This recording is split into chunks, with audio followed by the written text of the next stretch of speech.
morgen alle sammen, og god morgen og velkommen til Nyksund. Og vi nå på vei bort fra Nyksund, og vi skal til Myre nå, skal vi ikke? Ja. Så jeg prøve å få tømt litt tanker og fylt på vatten, og så det et ekstremt behov for å få vasket biler, altså, for den bærer preg av at det har vært et par dager med litt bløte asfalt. Du ikke har møtt en bil her. Her det såpass smale veier at her det kun møteplasser som gjelder. Ja. Og det grusvei, og det går ikke fort, altså. Det litt av mil, det sånn.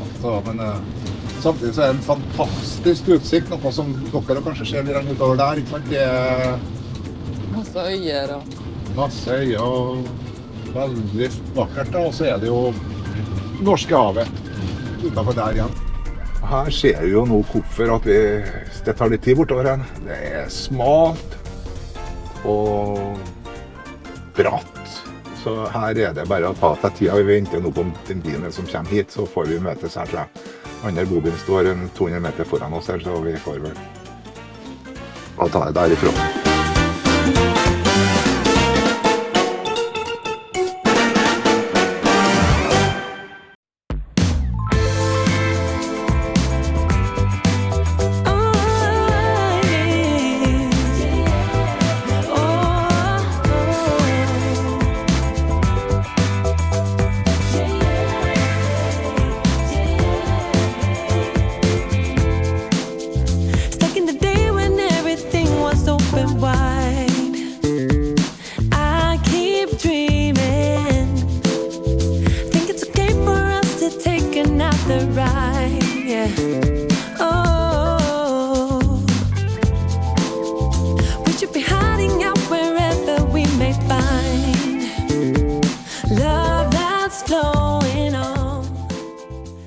Det her Alta museum, og hovedgeskjeften deres faktisk helleristninger. Men i tillegg så har vi også lest oss frem til at her går det an å få se en motorsykkelutstilling, det finnes en kunstutstilling, og til alt og hørmål så finnes premiesamlinger til Bjørn Wirkola her. Så her må vi rett og slett inn og se.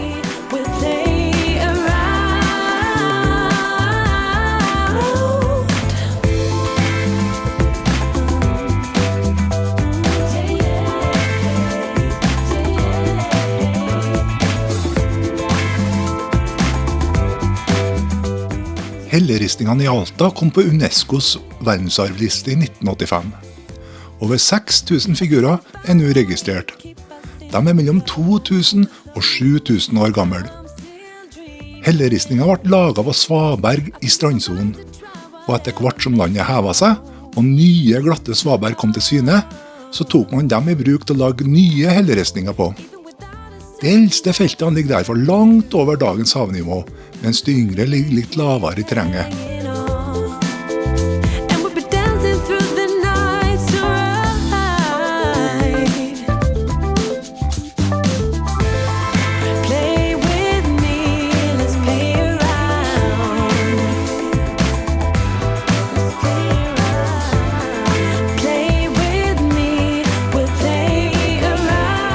Bjørn Wirkola ble verdensmester i skihopp i stor bakke og normalbakke under ski-VM i Oslo i 1966, og han vant den tysk-østerrikske hoppuka 3 år på rad.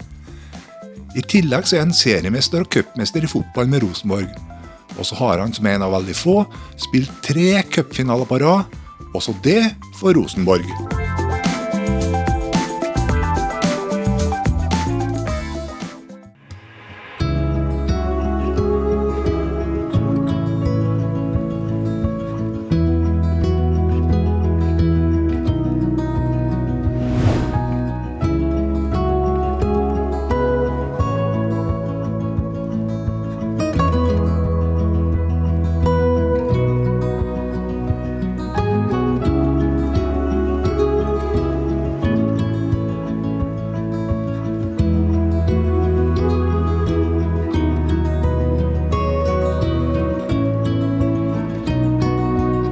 Vi har kommet til en plass som heter Trollholmsund, og her finnes det geologiske formasjoner som skapt av kalkstein for over 700 millioner år siden. Ifølge et gammelt samisk sagn så kom trollene over vidda med kiste full av gull og sølv. Når de kom til sjøen, så kunne de ikke komme seg videre.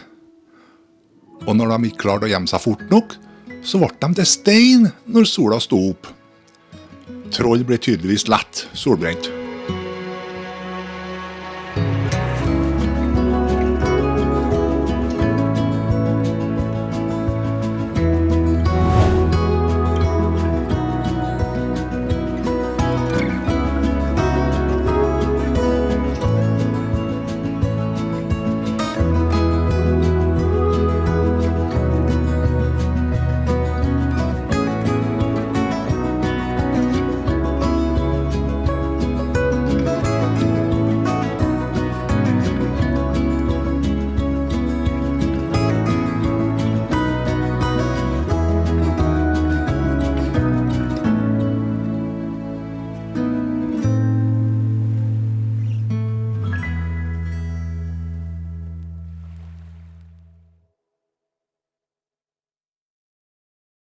Everybody wanna sing, sing, sing. You're a winner when you sing, sing, sing. I've got a song, you hum along, and we have fun, fun, fun when we're moving to the beat. This kind of song makes you belong to something greater, something that makes you wanna sing. And it gets you in a dancing flow, and moving gets so easy, feeling easy to me. And it makes it kicking out what's slow, and living gets so easy, easy. And again and again and again and again and again and again, I want this flow. Oh baby. And again and again and again and again and again and again, I play it on. Sing, sing, sing, you gotta sing to believe it. Sing to believe it. Yeah, yeah, yeah, yeah.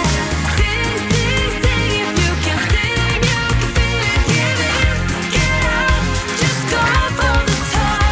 Sing along. Everybody wanna sing, sing, sing. Take it on. You're a winner when you sing, sing, sing. They've got a song, they hum along, and they have fun, fun, fun when they're moving to the beats. And it gets you. Hei, da har vi kommet til Slettnes fyr i Gamvik. Og lenger nord enn det her går det faktisk ikke an å kjøre bobil i Norge hvis du skal være på fastlandet. Riktignok hva med Nordkapp da, tenker du? Jo da, men det ligger på ei øy. Slettnes fyr bak meg her er 39 meter høyt og landets 5. høyeste fyr. And I play it on. Sing, sing, sing, you gotta sing to believe it. Sing to believe it. Yeah, yeah, yeah, yeah. Sing, sing, sing, if you can sing, you can feel it. Give it. Mens vi har vært her nå, så har tåka kommet og gått. Været forandrer seg her altså hvert andre minutt. Akkurat nå er det solskinn. For 10 minutter siden så var det grått og tåke her. Sing along. Everybody wanna sing, sing, sing. Take it on. You're a winner when you sing, sing, sing.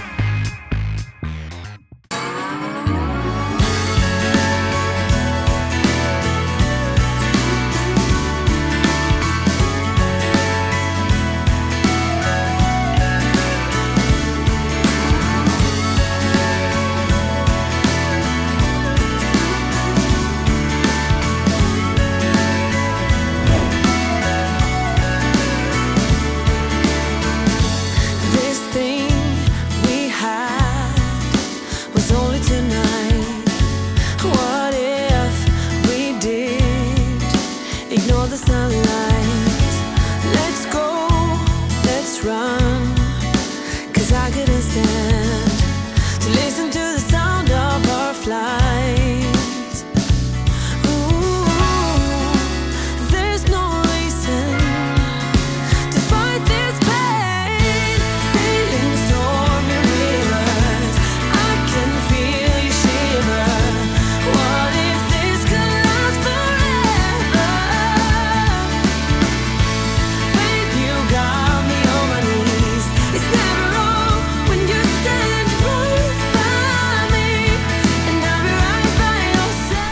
her heter faktisk for Domen. Og her har vi en fantastisk utsikt i retning av Varde. Det er ikke alt for varmt her akkurat nå, det er en 10-11 grader. Og så blæser det sånn 8-9 sekundmeter rett ifra øst. Vi har hatt motvind i hele dag, og har merket det på dieselforbruket på biler faktisk. Det har vært vesentlig høyere i dag enn hva det har vært normalt. Så, men. Det har vært en fantastisk reise, i hvert fall utover hit fra Tana bru da, og utover Varangerhalvøya her. Med fantastisk natur, og det er altså så mye fint å se på. Sailing stormy rivers, I can feel you shiver. What if this could last forever? Babe, you got me on my knees. It's never wrong when you stand right by me, and I'll be right by your side. Take it to holy ground. This burns off the charts. Fire at every sound. Get natural from the start.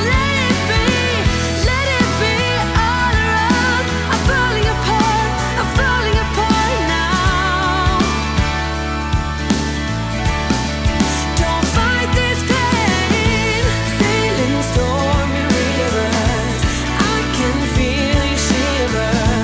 What if this could last forever? Babe, you got me on my knees. It's never wrong when you stand right by me, and I'll be right by your side.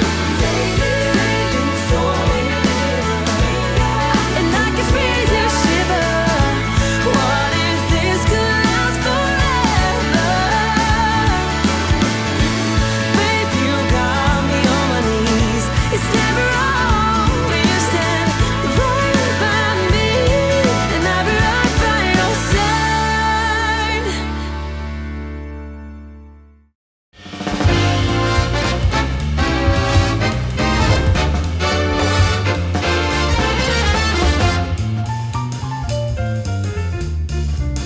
Da er vi på vei til Hamningberg. Ja, det er en ordentlig utpost. Du må jo kunne si det at når vi kommer til Hamningberg, så ja, lenger unna Trøndelag går ikke an å komme, tror jeg ikke, sånn at du skal oppholde deg i fedrelandet i hvert fall. Det er langt utover her, og det Ja. går ikke fort, altså. Terrenget her er jo direkte dramatisk. Det er jo... Du har jo skatt et månelandskap, Daniel. Ja, det er månelandskap her igjen. Og så slår jo bølgene rett inn her, ikke sant? Det er rett ifra Barentshavet og på fjæra her, så det er... Det er litt kaldt å bade, tenker jeg. Åh, ja. 10 grader ute, så det er liksom... Kjører ut her, kanskje? Tror jeg kjører ut her, så får han komme litt hit bortover. Sånn. Der var det litt bedre plass. Der sånn. Og der. Sånn. Der, vet du. Da kjører vi igjen.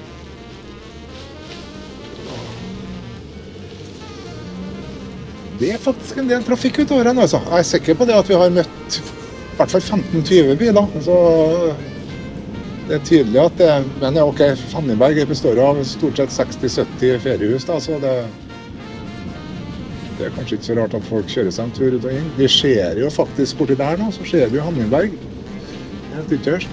Men vi skal vel innom et par bukter først, før vi har kommet så langt som utpå der i hvert fall. Litt artig å se med sine egne øyne, Ja da, og ikke bare på Ja. film. Ikke bare på film, nei.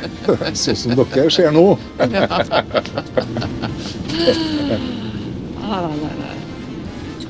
Det må oppleves.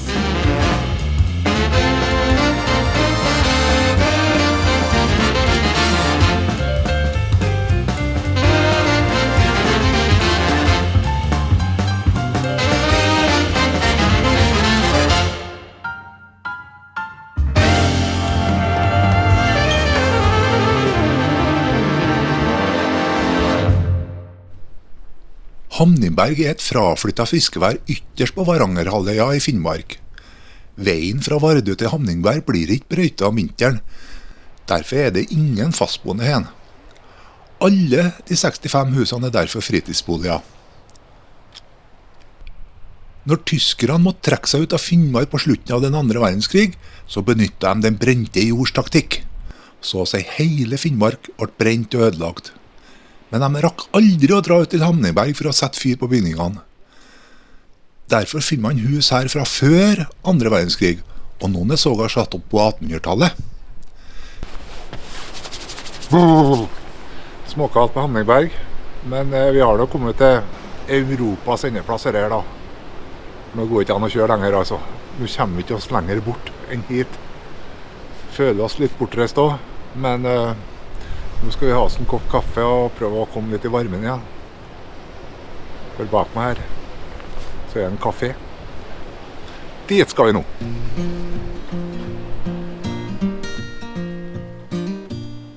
We were made for each other to hold on to.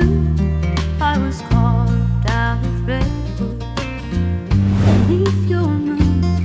I was birthed in the mountains under the sun.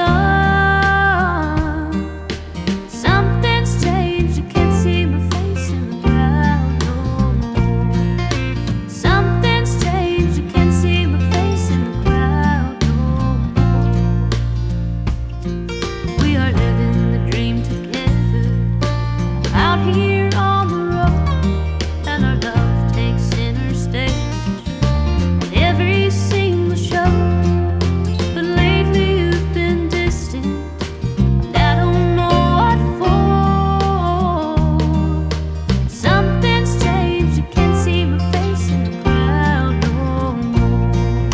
Something's changed, you can't see my face in the crowd no more.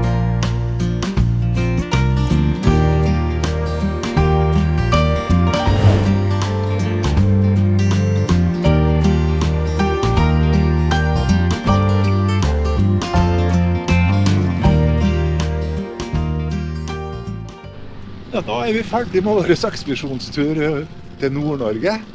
Og nå gjenstår det faktisk bare å kjøre E6 nedover Nord-Trøndelag og til Trondheim. Og nå er det bare Sjabøra-etappen igjen.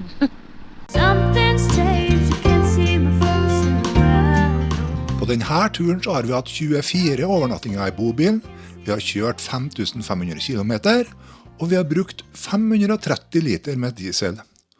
Og vi skal så absolutt tilbake til Nord-Norge igjen. Så heng med, så får du se hva som skjer. Something's